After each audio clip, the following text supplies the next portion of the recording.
Hey everyone, welcome to the DarkCast. I'm your host, Jonathan Miley. It's the end of 2018 and I am happy to be bringing you the fourth and final part of our Games of the Year discussion. In this episode, I talked to two other writers about three of the best video games this year. In Section 1, I talk about the awesome adventures of Captain Spirit. In Section 2, Garland Pan talks about Gris. And in Section 3, Joel Szerlip talks about NBA 2K19. You can find timestamps for each section as well as more information about the games we discuss in the show notes for this episode, which you can find on darkstation.com. There you can find the DarkCast Interviews podcast as well as video game reviews, previews, and features. You can find all of our writers' top 5 Game of the Year list and our winners for Best Games of the Year as voted for by our writers. Be sure to subscribe to the show on iTunes, follow us on Twitter at darkstation_com, find us on Facebook, and email us at podcast@darkstation.com. As always, thank you so much for listening. Now on with the show.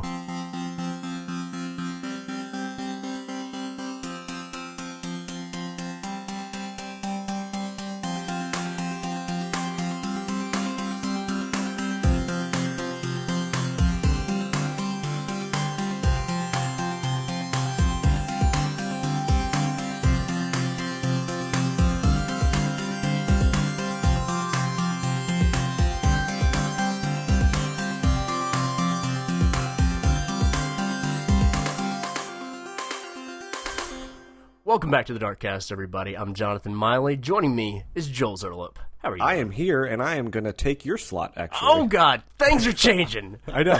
I don't think I've taken the hosting roles since, episode, 20, so it's been, 10 years. But I am excited because today we are going to talk about one of your favorite games of 2018. We have been hearing a lot from the other editors here on darkstation.com about what one of their favorite games of 2018 was. But I am now curious, Jonathan, you've heard everyone's case. What game do you want to talk about today? So, what I really want to talk about is Spider-Man. That was my game of the year. Me too, actually. But we cannot talk about Spider-Man because someone has already done that. Yes. Yeah, we're not talking about Spider-Man. If you want to hear that, check out Part 3. Brian and I go into great detail with it. Brian's the right person to talk about it, though. Absolutely. Okay. Absolutely. He was the first person to sign up. He was like, I'm signing up for Spider-Man. Nobody's taking this away from me. But yeah, so logic might dictate that I would talk about my second pick on my top 5, which is Shadow of the Colossus. But that game's been re-released twice now. Yep. I feel like a lot of people have talked about Shadow of the Colossus, and I don't think there's anything that I can add to that conversation. Fair enough. So, what I want to talk about is the awesome adventures of Captain Spirit, which is basically a demo for Life is Strange 2, which I feel like that makes it really odd to kind of put on my top 5 list. So have you played Life is Strange, the first episode of Season 2? I've not played it yet, no. Wow, okay, so that's why I know we usually have the rule that you have to have the full season in to put it on your list. I'm surprised you have not played that yet. So when I got into Life is Strange 1, I waited until well after it was all released, and I played through it, and that is an incredibly emotionally charged game. Every episode ends, it just makes you feel terrible, whether somebody dies or you change time and now your best friend is a quadriplegic, or it tugs at your heartstrings every chance that it gets. And so I played through it when I got it, and I think I would have a hard time spacing that game out. Because the emotions need to stay charged in a way, I feel like that's maximum impact. And it's been a long gap. I want to say episode 1 came out, September?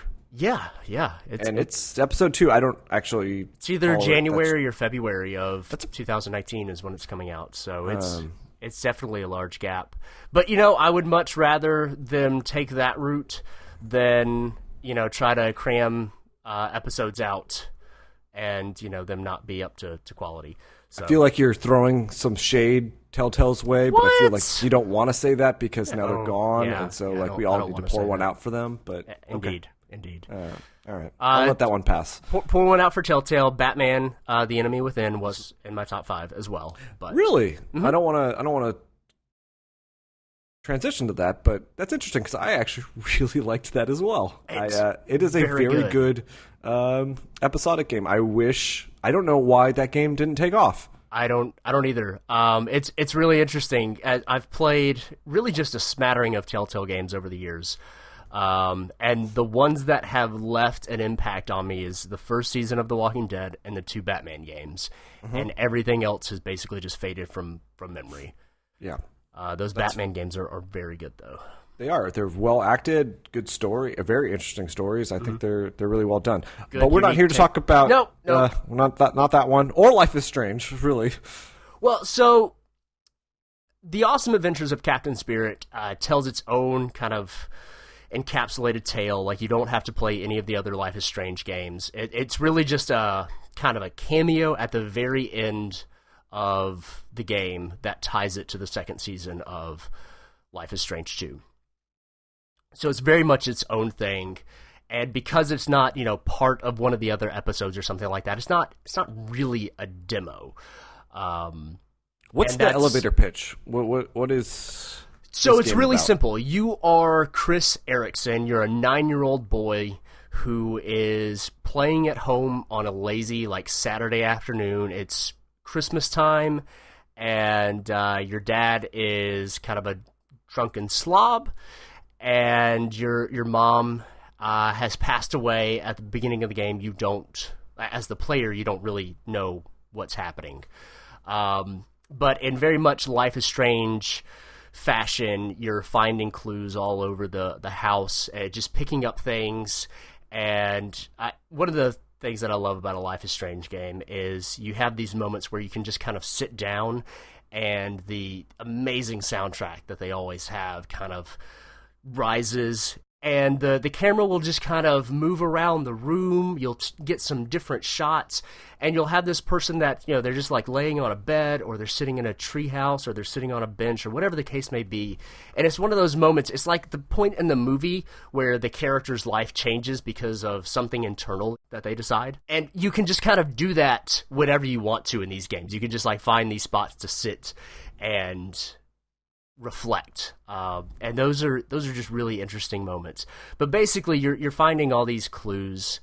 As a player, they're clues. As a character, they're just mementos. There's just normal things around the house, and you're just kind of learning about your character and his past. But basically, Chris has his own superhero that he pretends to be, and that's Captain Spirit. And at the beginning of the game, you get to decide what his costume is going to be, whether it uses dark colors or light colors or primary colors, whether he uses more armor or he needs to be more agile. And then later on, you play dress up, and so what you draw at the beginning actually reflects later on in the game of what superhero costume Chris puts on. And so basically, all of the things that you're doing, your missions or your objectives, tie to something to do with Captain Spirit. He needs to blow up a snowman who's his arch nemesis, or he finds this maze out in the front yard, which is really just where some lumber has fallen. And so, it's this very, not exciting thing, but because you're a 9-year-old, he's able to make it exciting. Everything is infused with this, with just imagination, and it further enhances that with, you'll cook some macaroni and cheese for your dad, and then you can hold one of the triggers, and he'll pretend like he's using the Force or something to cook the macaroni and cheese. But it's really funny to see that. And there's some Home Alone style stuff where he's afraid of the water heater, and it's just adorable. It's so good, but it's still very heartfelt and kind of heart-wrenching as you kind of learn. Okay, because everything you said so far is very light and airy, and I'm this does not feel Life is Strange at all. I think of Life is Strange as kind of dour. Everything's kind of coming in on itself. This seems a little bit more of a light of positivity. That is there, but the thing is that you're coming to that darker world from a more fun way, from a 9-year-old's perspective, really, because I mean, like your dad is literally like drunk on the sofa the entire time you're playing the game. And really the more emotional parts come from you finding out like what happened to your mom and kind of how that has affected Chris as a character, and really like kind of his superpowers of coping in a way. And I don't know, it's one of those games that I just feel like people should play. Like, you don't have to be a fan of The Walking Dead or Telltale games or Life is Strange, but it just has this really simple, short story that I feel like is emotionally impactful, and it's free. Which is, I mean, this whole thing is weird. Like, do you think that they had different plans for this and they just decided to cut it and make it a free episode? Like, you said it barely ties in. Well, I know you haven't played Life is Strange 2, but like, so from what I understand, Chris becomes like a side character in episode 2. Oh, okay. So at the main plot of Life is Strange 2 follows these two brothers, right? And I don't remember what their names are right now, but basically something has happened and they're sort of on the run. Okay. And their paths kind of intersect. So I think it's almost like a The Last of Us thing of like seasons change throughout the episodes of Life is Strange 2. Yep. And in episode 2, it's winter/Christmas time, and that's when they kind of meet Chris. And so basically at the very end, because Life is Strange is like a supernatural kind of thing, somebody always has powers. And in this case, it's the little brother of the two brothers in Life is Strange 2 who has like telekinesis or something like that. So that comes into play. But it comes into play in this like just really exciting, wonderful, like totally vibes with who Chris is and like how he wants to be Captain Spirit. And like it's not nearly as emotionally dredging as Life is Strange, because one of my problems with Life is Strange is that I've tried multiple times to play through the season again, and I usually get through about episode 1, and then I start remembering all the crap that I'll have to go through. Yeah. And I'm just like, nope, not doing it. And those episodes are just a little bit longer than like bite size. They are. They're a long sit, as I like to say. Yes, absolutely. I guess I am curious, without spoiling, is this a fully self-contained story? Like, is there any potential for follow-up for this, or is this kind of feeling like it was just a one-off?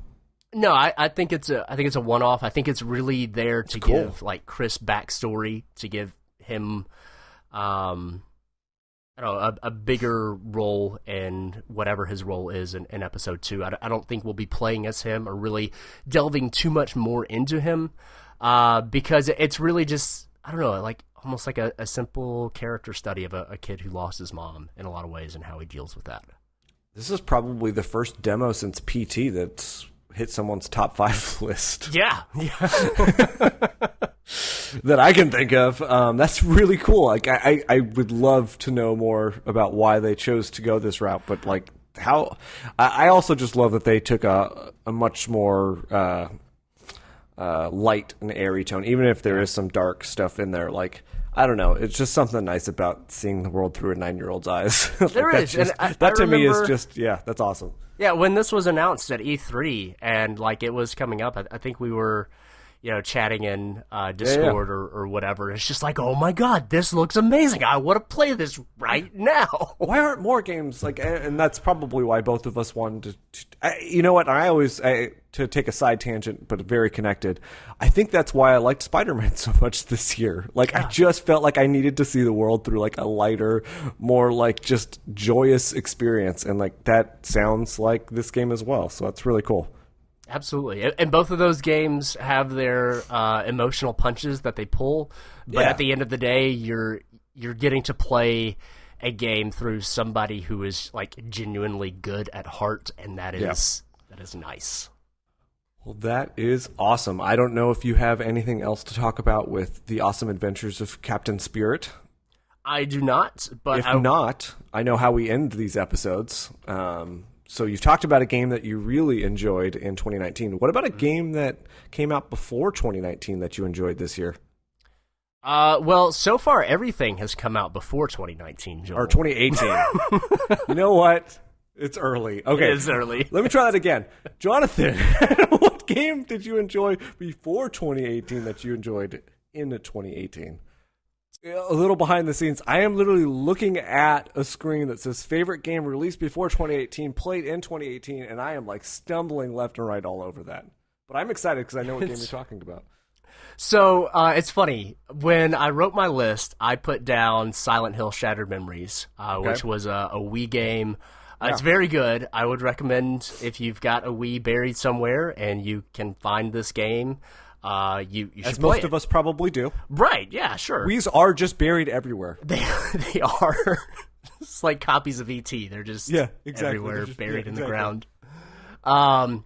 But it's funny because I had randomly like booted up my PS3 because I don't know, I didn't want to play anything like new. And I was like, oh, let's load this up. And Sly Cooper was in my PlayStation. I was like, oh, I never finished Sly 3. I should start playing that. Started playing it. I was like, man, this is not as good as Sly 2. Sly 2 is just amazing. Okay, so you're talking about the Sly collection on PS3. Yes, Sly Cooper with the raccoon made by Sucker Punch, the guys probably more famous now from the Infamous games, for anybody that doesn't know. And so Sly Cooper was originally a PS2 like trilogy, had an HD remake in the PS3 era. And I'm playing Sly 3, and I was just like, man, you know what? I wish I had played Sly Cooper 2 in 2018 so that it could be my game played this year before. Yeah. And then I was like, wait a minute. No, I think I did play that this year. I went and looked at my trophies, and yeah, sure enough, I played it this year. I was like, oh my god, this year has both flown by, and it feels like 5 years since January. Yeah, 100%. Could not describe 2018 better. So Sly Cooper 2 is just an amazing character platformer game. Oh my gosh, yeah. Of the mascot platformers of the PS2 era, I think specifically Sly 2, that game, is the best of the bunch. The others being Ratchet and Clank and Jak and Daxter. The first Sly Cooper feels very much a kind of a game lost between two generations. It has the live systems and like the 1 or 2 hit kill from older platformer games. You're relying more on just dexterity of jumping, and it uses the whole idea that you're a thief in the story very well, and I think the characters, Bentley and Murray and everybody, are still done very well. But overall, usually you just kind of go into a level and you have an object at the end that you need to collect, which, technically you're a thief and you're stealing it, but mechanically it's not a whole lot different than any other game. The biggest difference would be you can like shimmy up poles and go across wires and stuff like that. But Sly Cooper 2 really takes that whole idea and it makes the game mechanics work with the idea that you're a thief much better. So instead of just having these like random objects that you need to steal and then you have a boss fight because that's how it works, you're always pulling off a heist. And so they very much pull from like the Ocean's 11 book of how to do a heist. And you've got Bentley making these ridiculous plans to like drop signs onto the ground to break a hole in the street so that you can get into the sewers and break into this casino, and like it's always just like the dumbest ideas, but it's great because it's a cartoon basically. So the whole progression of the game works extremely well, but then also the way that they use stealth and the fact that you've got these kind of mini open worlds that feel very refreshing compared to today's giant open worlds. And they enhance the kind of thief mechanics that you have. So instead of just having a one-hit kill on you and a one-hit kill on enemies, and also with enemies previously, if you just kind of run 20 feet away from them, then they lose track of you. But in this one, they chase you. But the other thing is that, you could just hit an enemy and kill him or do a sneak attack. But it really tries to make you be more of a thief because now you can pickpocket enemies. And so you can pull some coins out, and if you just hit them, then you'll get a few coins. But if they have anything valuable on them, it'll break. So you have to pickpocket them to get that more valuable stuff, which you need money to buy upgrades and stuff like that. And just the way that upgrades work, the way that you have different objectives on this kind of main map that take you into these more linear specific missions. Just a lot of the roots of modern open world games feel like they didn't come from this game. I feel like there's a lot of stuff from the PS2 era. You've got your Grand Theft Autos, you got Sly 2. But it's like it feels like a very obvious source for a lot of today's open world super mechanics. Important building block, absolutely. Yes. Yeah. So not only it's like, and it's gorgeous. It is like it still looks really It's good. got it's the Wind Waker effect, right? Yeah. It is that is an art style that I don't know why we didn't see more of in that generation, where you didn't have the horsepower to put out full 3D rendered graphics like you do now, but you had the ability to do these cel shaded graphics, which Sly 2. Outside of Wind Waker is still one of the prettiest games out there. Like they actually, if I remember correctly, Sly 3 doesn't look. It's a little darker if I remember correctly. So the colors are muddier. Yeah, it's weird because the first level of Sly 2 is Paris, and it's nighttime. Yeah, it's gorgeous. Yeah. The first level of Sly 3 is, I think it's Venice, and it's like this twilight kind of time. So the sky is still kind of light, but obviously it's getting darker. But I don't know. It feels like the world is painted that color, but that there's no actual twilight coming from the sun, if that makes sense. Like it just feels off. Right. And there's also weird things with Sly 3 of the whole HD upgrade, like the letter boxes don't actually stretch all the way across the screen. Oh, yeah. Okay. And there's all these little oddities with that one where it feels like that one was had to be rushed through the HDification or something. Yeah. But Sly 3 does not look as good. And there's also character animation stuff where like the when people move their head around, like the texture mesh on their neck just doesn't move correctly with it, and it's stuff that the second game never had a problem with, which I think a lot of it has to do not just with the HD remake of it, but there were 2 years between Sly 1 and Sly 2, but there was only 1 year, or it may have been a little bit less than a year, between Sly 2 and Sly 3. So they pumped that third game out real quick. Yeah. Which is a thing that a lot of, like, the third game in a character platforming game, like, they did that. I want to say Jak 3 came out really soon after Jak 2. Yep. And I know that Ratchet and Clank 3 came out really soon after Ratchet. Well, they Clank pumped 2. out a lot of Ratchet games. Ratchet was the only one that really made the jump to PS3. I mean, Sly had Sly 4, which was made by a different developer, which I just looked up and already forgot. Sanzaru? Yeah, Sanzaru. And Sly 4 is actually not... It's solid. It's not great, but it's not the highs of Sly 2. Sly 2 is the pinnacle of the Sly franchise, for sure. So I would probably say, like, Sly 2... 4, 3, and then 1. Yeah, I would say if you're interested because of what Jonathan has been talking about, skip 1. Because 1 is really I already used the word building block, but it is like just it was them learning what they wanted to do for Sly 2. It's your Assassin's Creed 1 to Assassin's Creed 2. It's your Infamous 1 to Infamous 2. Yeah. Uncharted 1 to Uncharted 2. There's a lot of examples of, like, you've got a first game where the basics are there, but if you really want to have fun, play the second one. Yeah. And people should absolutely play Sly 2. It holds up. I don't know if they can unless they have a PS3, right? I don't think they've... It is on PlayStation Now. Oh, that service. Stream it.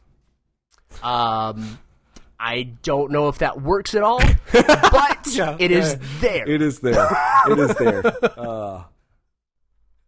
Because awesome. I looked that up because that's the way I ended my segment on the game was that, like, if you haven't played it, please, God, go play it. Yeah. And I was like, wait, can people play it? Can people play it without digging up their Wii and their PS3? Yeah.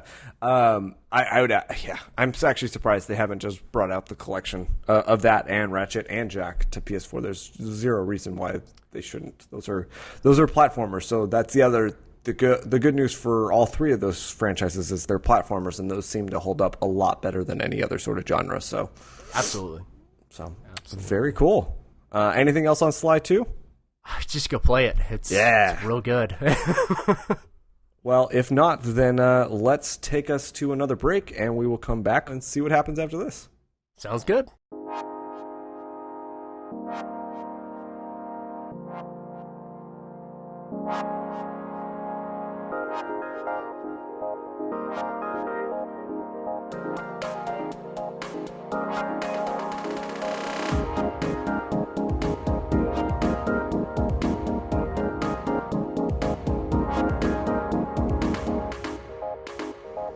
Welcome back to the DarkCast. I'm Jonathan Miley. Joining me is Garland Pan. How are you doing, Garland? I'm doing great, Jonathan. How about you? I'm doing good. At this point in, like, real time, not internet time, I have edited 3 of the 4 Game of the Year podcasts, and I've had a great time being able to sit down to talk with people about some games that obviously we knew were going to, be talked about at the end of the year, and then some games that I hadn't really paid any attention to and now kind of really want to play. And one of those games is what we're talking about today. It's something that I had not heard of at all until it kind of took gaming media by storm. And it felt like it kind of came out of the blue and just like slid into a bunch of people's, top 5 lists and stuff like that, which is really awesome. And what is that game that we're talking about today? Well, we're talking about Gris. And so for anybody that doesn't know, can you give us the elevator pitch for what that game is? It's a very beautiful game that a new studio has created. There's a very notable watercolor aesthetic to it all, and it's about how a young girl deals with a great sadness in her life. The journey is somewhat, it's more of a metaphor for how she figures out how to deal with the trauma that she's facing from her past. It's very much open to interpretation though, and I don't want to give too much away, but yeah. Cool. I've heard a lot about this story, that it's very obtuse, it's very... My brain's failing me on the right words right now, but it's not a specific story about specific events. It's more allegorical in a way, or something like that. But a lot of times, the video games kind of try to be hazy on their story. It ends up feeling like a story about nothing, but that Gris actually, I don't know, it packs some like emotion behind it and stuff. Would you say that that's an adequate assessment? That's definitely the case. I mean, a lot of games are open to interpretation, when some games might not really say anything. Gris definitely has some solid parts to the story that really tie it to a sort of reality. It's not too vague. I definitely know what you're talking about when you're talking about some games that don't really have a message behind it, though. Right. Well, I feel like there's plenty of games that don't try to have a message, and then there are other ones that do try, but then they try to be very vague in the way that they come across with it, and so it ends up feeling like there's just nothing. It's I don't know. Video games are a difficult thing to write for, and making it harder on yourself is not always a good thing. So what is it about Gris that puts it on your top 5 list that makes it a game that you want to talk about today? Well, there are a couple of things that really stood out to me. I mean, right off the bat, the visual style is very distinct. The artistry behind all the environments, as well as the high quality of animation that we see in the game, is just spectacular all the way throughout the game. And there's this interconnectivity between how the game progresses, as well as the colors that show up in the backgrounds. Because in the beginning of the game, the main character falls down from a great height, and she reaches a monochromatic landscape. And as she progresses, you unlock like more colors over time, and this informs the landscapes and as well as the abilities and obstacles that she runs into. Interesting. I feel like, I don't know, I feel like this is a weird comparison that some people have made, that it at first glance, it just looks like a 2D journey, which, I don't know, I feel like that's kind of a ridiculous thing to say, because from the trailers, I've only seen like a few seconds of like surfing on some sand, and that's only like one moment of journey. And I feel like it's probably only one moment from this game, so to use those two singular moments from these two different games and say, hey, these are basically the same, but one is in 2D and the other's in 3D, is kind of completely ridiculous. But are there any other ties that make it feel, I don't know, like a cousin or something like that to Journey? It did remind me of Journey based on that desert scene, but besides that, there's definitely some inspiration behind it. For example, there's a distinct focus on like being easy to play. Like you can just pick it up and play if you're new to even video games. It's pretty straightforward in general. However, like Gris puts in more mechanics behind it, and there's a general, it's a more personal story compared to the more open and adventurous Journey with the online mechanic behind it and all the communication that's primarily for like talking to someone online, right? And just the other thing is just the fact that the art style is very, it stands out, you know. Very cool. Now, you said that it lays on more mechanics to the game.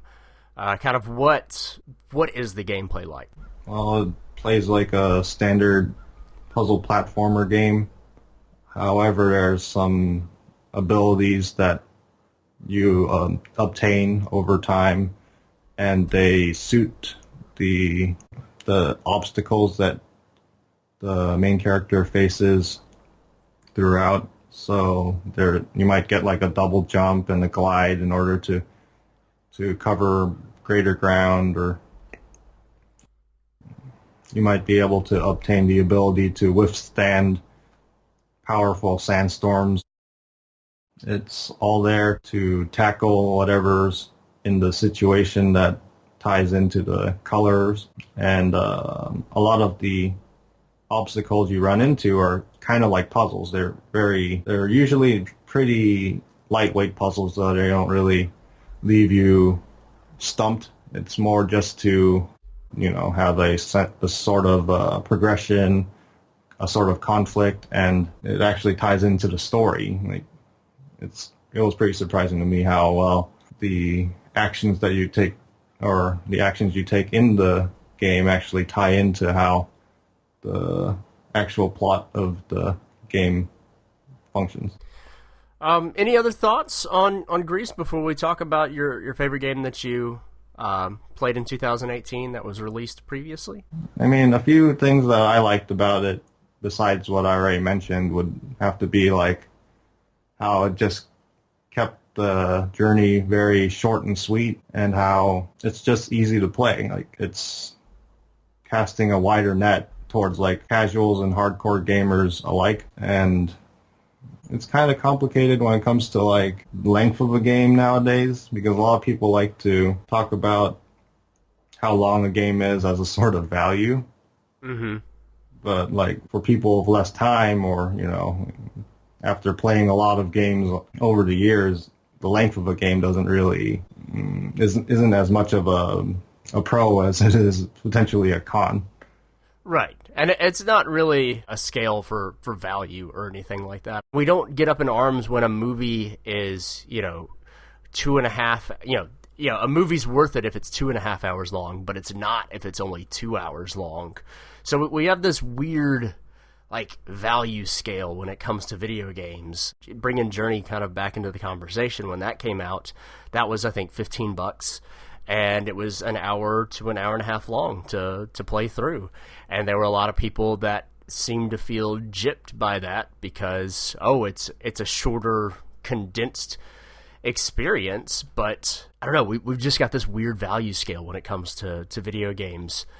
We keep trying to say that they're art, but then there's at least a loud group of people, whether they're a majority or a minority online, that kind of cry foul if it's not up to their consumer standards. And so I don't know. I get frustrated with video games when it feels like we're trying to say, no, this is actually an art form. It's not just a thing. It's not just entertainment, though it definitely is entertainment. But then we like put chains on it to keep it in the consumer entertainment area rather than it getting to be in that more artistic area, which is, it's one of the great things about the indie scene having exploded for the last couple of years. And these developers, if I'm not mistaken, they branched off of Ubisoft? Yeah, I think I remember reading that somewhere. Okay. And I really loved the couple of UbiArt games that they made, the Rayman, the 2D Rayman games that came out the last couple of years, Valiant Hearts, Child of Light. This definitely seems like, some kind of cousin to that in a way, if just, artistic style. And I'm happy that people can do that and make that stuff and hopefully continue to push the medium forward. Sorry, I'll get off my random soapbox that just appeared and I was apparently on. Well, let's talk about your favorite game that you played in 2018 but was released previously. What is that? Well, I played A Hat in Time. I've heard good things about that. Yeah. For anybody that doesn't know what A Hat in Time is, if you could just kind of give a quick recap of it. It's a sort of indie revival of the 3D platforming genre. I mean, it's kind of about a little alien girl who needs to retrieve the game's MacGuffins. The MacGuffins in this case are these timepieces.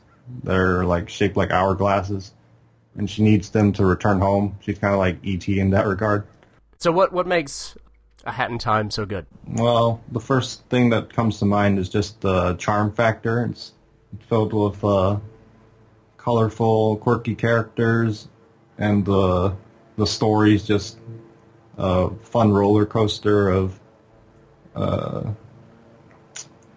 unexpected and zany interactions with the whole cast.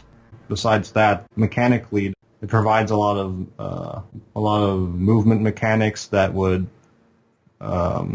maintain movement a lot better than something like Super Mario Sunshine and Super Mario Galaxy even. They don't really excel at maintaining flow. A Hat in Time really provides a lot of tools for making movement smooth and platforming very easy to go through, I guess.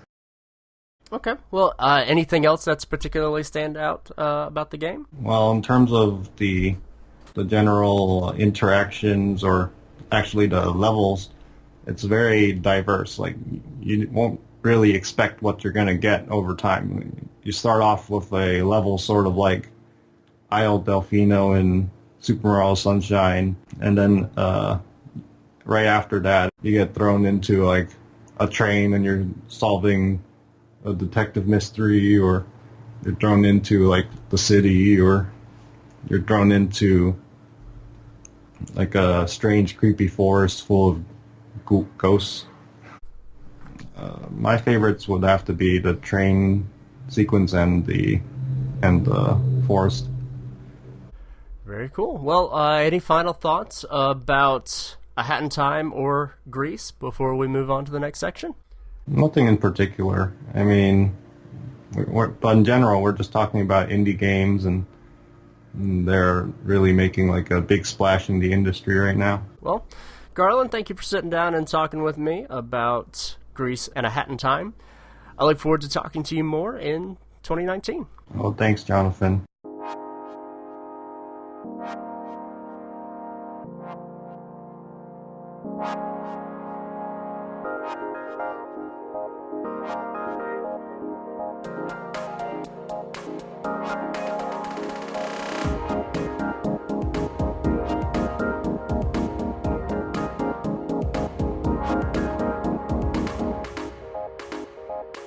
Welcome back to the DarkCast. I'm Jonathan Miley. Joining me is, once again, Joel Szerlip. I am here, but this time it's my time to tell you about great games. Indeed it is. So I just want to say before, this is the last segment of our Game of the Year stuff. I've talked to a whole bunch of different people, and I can't think of a better way than finish out the year talking to you, Joel. We always have a good time on the show. I thought you were going to say to talk about a sports game. I was like, wow, this is going a completely different direction than I thought it was going to start off with. But I love the sentiment. I am happy to be here to talk about one of my favorite games of 2018. So, unfortunately, you had a really strong list of games of the year, but we have talked about 4 out of the 5. We have. Already. We have. I tend to go with pop culture, so I tend to go with the AAA stuff. And so, 4 out of my 5 were taken with, I think they were like the first 4 to be taken. So, was not surprised that I'd have to go deeper into my list to be able to talk about a game. So what are we talking about today? So I wish with all of my heart we were talking about World Tour Tennis or AO Tennis, or longtime listeners of the DarkCast, I've been dying for a new tennis game. 2 of them came out this year, and both of them were atrocious, so I will not be giving them any more airtime. They're really, really bad. Yes, you can still screw up a tennis game in 2018. I don't know how that's possible. So sad. But you can. You can have bad frame rates. You can have major technical glitches. Just a whole atrocious set of problems. I do feel very fortunate that I'm not talking about those other 4 games, because I'm the only one in this website probably that would bring up a sports game. And it came down to 2 for me. One was FIFA 19 and one was NBA 2K19. And I have to give the nod this year to NBA 2K19. It is my number 5 game of the year. It has been on my list for many years going. And I still, to this day, am just amazed at how much good work the fine folks at Visual Concepts can put into a sports game every 12 months. And I'll tell you a little bit about NBA 2K. It is a franchise that literally destroyed the NBA Live franchise back in the early teens. NBA Elite 11, I believe, was the game that ended up not coming out because it was too buggy. And that franchise went away for about 5 years and has yet to recover because of the dominance of 2K with NBA 2K. It is taken over. That game sells, NBA 2K, I believe, sells about 10 million copies a year. It is just amazing, the work that they're able to do. What is so great and what gives the edge to NBA 2K, though, is not only does it have amazing visuals, it's still one of the best looking games on consoles. Not only does it have great gameplay, which is continued to be improved on this year, it has a full-blown story mode, which stars the guy who plays Nighthawk in the Marvel movies. It's got Haley Joel Osment in it, who plays an agent. What? Yep. What? Yes. What? Yeah. Last year, I think it was last year that had Michael B. Jordan in it. It does not hold any punches. It's got the story mode this year is far better than it's been in the last couple of years. It's got a full playground mode, which is kind of like PlayStation Home, where you can play arcade games, you can play pickup basketball, you can go to Foot Locker and buy your avatar some new clothes. It does still have some terrible microtransactions, which I'll avoid because we're being positive. It also has a full text adventure, which probably most people don't know. Wait, what? Yeah, it's got a full text adventure game where you play the, I believe it's the GM, I believe it's my GM mode, where it's got a full text adventure where there are some misspellings and some bad punctuation, but yes, you can play a full text adventure where you select dialogue options and make decisions for your team, and random stuff happens, and you can play a full text adventure. You can obviously still play online and play against friends and all that kind of good stuff. It is What's interesting about sports games is the first couple years of a sports game on a new console, it's all about the technical stuff. It's graphics, it's gameplay, it's how do we make the leap to the new consoles. Later in the life cycle, as we are now on the PS4 and Xbox One generation, you get to feature creep where they just start throwing everything they have at a franchise. And that's kind of where we're at right now with 2K19. It has so much stuff in it that you could easily, I could easily see how someone makes it one of the 2 or 3 games they play in a year. There's just so much stuff in this game. And it's all really, really well done. And it's all built around what is, in my opinion, still one of the best, if not the best, made sports games. A quick side note is I played the game, just a random pickup game on the day after Christmas, and I want to say the commentators knew what day it was and were like, hey, I hope you had a Merry Christmas, it's almost New Year's, enjoy the game between Golden State Warriors and the Lakers. And it's just like amazing how much depth the commentating has. They have guest appearances by Bill Simmons and Kobe Bryant and Kevin Garnett who come and do commentary when you're playing as the Lakers or the Celtics. It just has so much stuff in it, and it never ceases to amaze me at how well it captures the real life sport of basketball. In fact, there was a great interview IGN did with one of I think it's the gameplay director of NBA 2K19, and he was actually at 2K, went to EA to do NBA Live, and came back to 2K. And was just talking about their regimen of getting, a game out. Basically, every 9 months, they are finishing a game, which leads me to always think that sports games get a short stick when it comes to Game of the Year because they're coming out with one annualized. And I think what's amazing with NBA 2K is they take a lot of the stuff of their learnings each year, and they still somehow manage to bring them in new ideas and fresh stuff to each game. And I think 2K19 is just so dang impressive, and it deserves to sell as many copies as it does because it's just a labor of love. You can see how much the team just loves basketball and loves what they're doing because there's just so much love put into this game. So yeah, NBA 2K19, I think it's one of the best sports games ever made. And I say that pretty much every year because these guys just continue to make amazing basketball games, and they're just so much fun. I cannot tell you how many people come into, if I'm playing at my house or someone else's house, and think it's just real life basketball. And it's really cool because it's getting so dang close and it looks so good. Yeah, so that's NBA 2K19. That is incredible. You're making me, somebody who never plays sports games, I literally will buy like a baseball game, and usually in previous generations, until Forza Horizon came out, I would buy like a baseball game, a football game, and a racing game per console generation. Yeah. Like just one. Like that's all I need. Yep. That's just to do like a home run derby, when a friend comes over, or play an exhibition game of football because, again, like I said, somebody came over, and it's just an easy, fun multiplayer game to entertain people with. You're actually making me want to buy a basketball game, which the only one I have is, I believe, NBA 2K for my Dreamcast.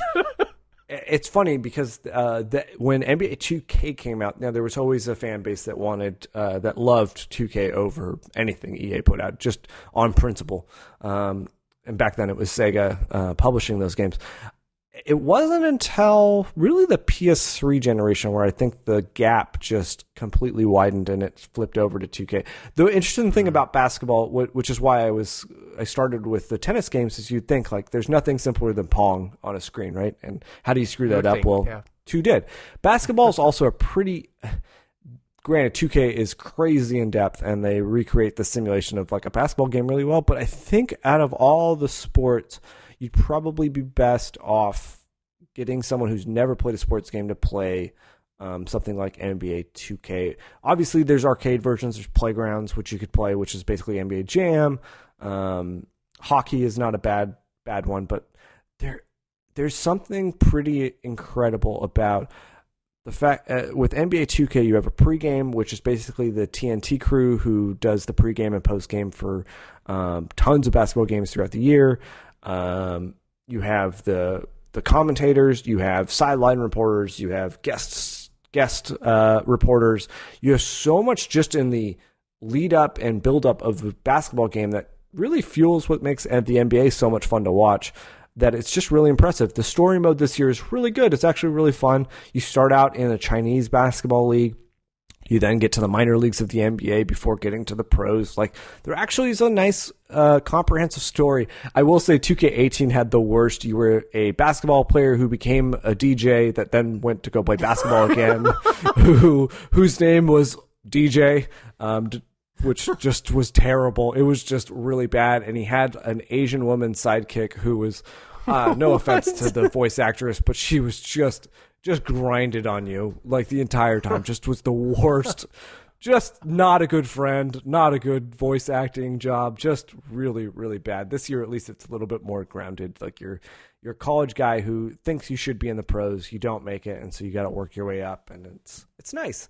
I will say it is a grind. Like, the story mode, you're literally grinding points each game to build up your players. So that can be a little annoying, but if you just enjoy it, which I do, it's a nice 30-minute game where you can just pick up and jump in, and every so often you'll be surprised and you'll have to do like a after-game interview with the radio or the TV hosts, or you'll just have a cutscene where it's like, hey, Gatorade's interested in sponsoring you. What do you think? Like, do you want to join Gatorade, or are you going to hold out hope that Reebok comes, or maybe it's Under Armour comes to sponsor you? And it's some cool, fun stuff to kind of keep you going into the mundane, 80-plus game season that the NBA is. So, yeah. Oh man, you might get me to buy a sports game, Joel. This is nuts. I don't know what to do. I didn't expect that turn to come. I really didn't.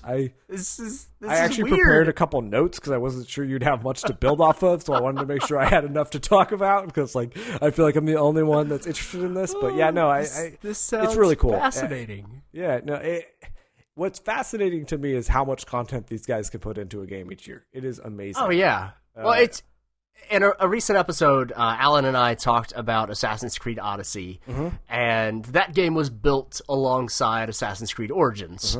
And it's very obvious that it's kind of built on the same infrastructure, right? And it's very much a sequel to that game. Yep, absolutely. But then when you look at something like Assassin's Creed 3, which was done by another studio at the same time, and they didn't share information, then you had this really weird sequel to that in a lot of ways it's like a bunch of steps back, because it's not building on those incremental steps of Assassin's Creed Brotherhood to Revelation to whatnot. Right. And it is fascinating to me, and kind of makes me just want to like buy the game just to show my appreciation to these developers, that they can not only make a full game like every 9 months, but improve on it and not just like somehow screw, like, because that's crazy.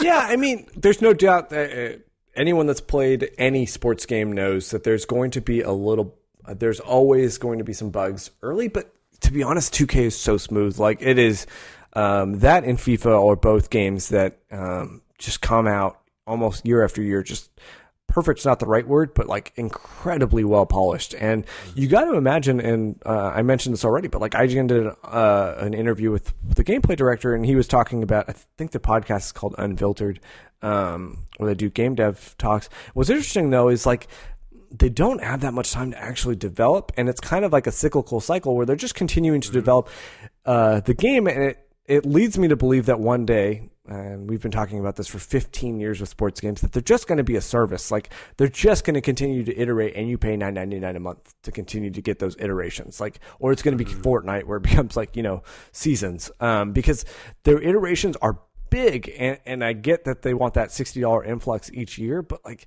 they could continue to do this month after month. Like these games now, all sports games are, all of the major sports games are like this, but they're adding content, they're adding commentary, they're adding players, they're adding different like team locales. Sometimes they're adding content. They obviously, I haven't even talked about it, but they have a whole card game that I never played. Like there's so much stuff in this game that they continue to iterate on throughout the year that I can't imagine what their team dynamics are and how they split up time, because they have to also be thinking about what the future of this game is going to look like 2 or 3 years down the road. And they got to be planning for that stuff, and new consoles coming out, what that looks like for the franchise, what modes continue to make it, what don't. There's just so much stuff that goes into these sports games, specifically this one, which has so much content. It never ceases to amaze me. And I often have to take a step back and be like, this is a year and we're still seeing just near perfection of gameplay, modes that work, new content. It is really, really impressive. So I'm happy to be able to talk about NBA 2K19, which is just a phenomenal game of basketball. Fantastic. Well, as anybody that has listened to this series of podcasts knows, we like to finish off these segments by talking about one of our favorite games that came out before 2018, but we only just got a chance to play. So, Joel, what is that for you? So a little side story, it actually works out, because last night my wife and I are going through these 100 top movies of all time, and we randomly select movies as we go. We made this list together while we were on a plane, and we're like, there's so many movies we haven't seen. Let's look at like what some of these big lists are, and we made our own kind of list. And the movie that randomly came up last night was Fellowship of the Ring, the first Lord of the Rings movie. And I accidentally bought the extended edition, which is like 4 hours long. And I actually really liked it. And that ties into a game that has no story, that's completely missing all of the the beautiful handcrafted love that Peter Jackson put into Fellowship of the Ring, but it's got like some of the most compelling gameplay of any game out there, and that is Middle-earth: Shadow of War, a game that has absolutely no story, but is all combat and it's all open world, and it is a game that I missed in 2017, which is really weird because I loved what is the first game? Shadow of Mordor. Shadow of Mordor. I love Shadow of Mordor. I don't know its name, but I loved the game so much. I think that game, obviously it had the Nemesis system, which no game has replicated, which we all thought would be replicated. Right. Shadow of War is exactly what you'd expect the sequel to Shadow of Mordor to be, which is why I think the game fell flat for a lot of people. I missed it in 2017. I didn't play it. I picked it up, but I did not play it. And I think it was over the summer. I was, after God of War, I had this lull, and I was like, I'm really feeling an open world game, which is kind of my favorite genre of game. And I put back in Shadow of War, and I loved it. I think it is so much fun. I have no idea what's happening. I couldn't tell you what the story is of the game. There are more nemesis than ever. There's just a ton. But it's got the great Batman combat. It's super addictive. I found myself clearing stuff for absolutely no reason.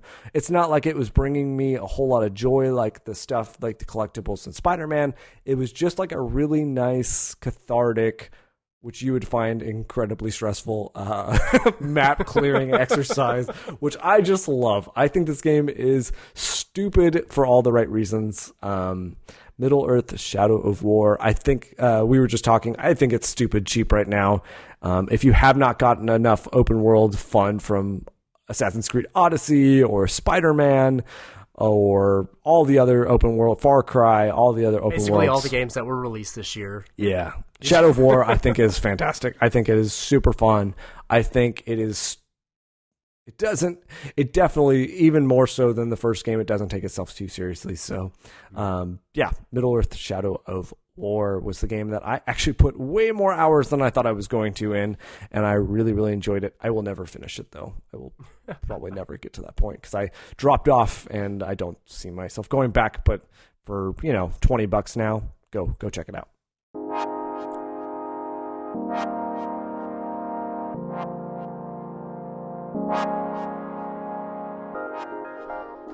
Well, that does it for the DarkCast Game of the Year podcast series. 4 parts. It has been a blast. Joel, thank you so much for sitting down and talking with me. Of course.